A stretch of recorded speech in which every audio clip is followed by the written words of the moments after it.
Bonjour tout le monde, aujourd'hui je voudrais vous parler d'un de mes petits plaisirs dans la vie, à savoir le débunkage.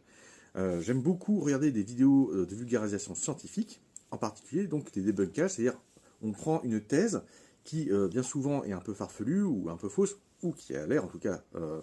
peu crédible, et surtout on essaye de la mettre à mal, puisque c'est la méthode scientifique justement, on n'essaye pas de prouver qu'une thèse est vraie, on essaye de démontrer qu'elle est fausse, et plus elle résiste au fait du débunkage, plus elle résiste à des critiques, plus il y a de chances qu'effectivement on soit sur une bonne piste. Par exemple, la Terre plate, qui est une théorie du complot que je trouve assez farfelue, il y a des gens qui pensent avec des arguments que cette théorie est vraie. J'aime bien regarder des débunkages de cette histoire, mais j'aime aussi dire ce que moi je pense être vrai, et le confronter. Donc si jamais quelqu'un a une réponse à cette question, dans le modèle de la Terre plate,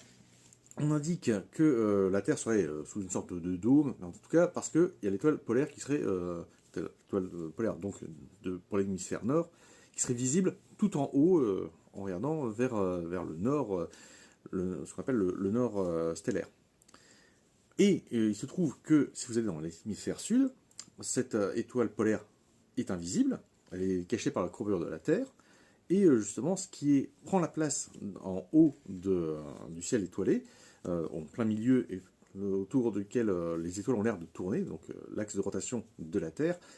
est pointé vers une constellation qu'on appelle la Croix du Sud. Et cette configuration ne peut pas exister sur une Terre plate, puisque justement elle serait,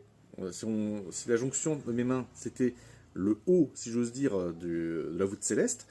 ben justement, là on verrait l'étoile polaire ici,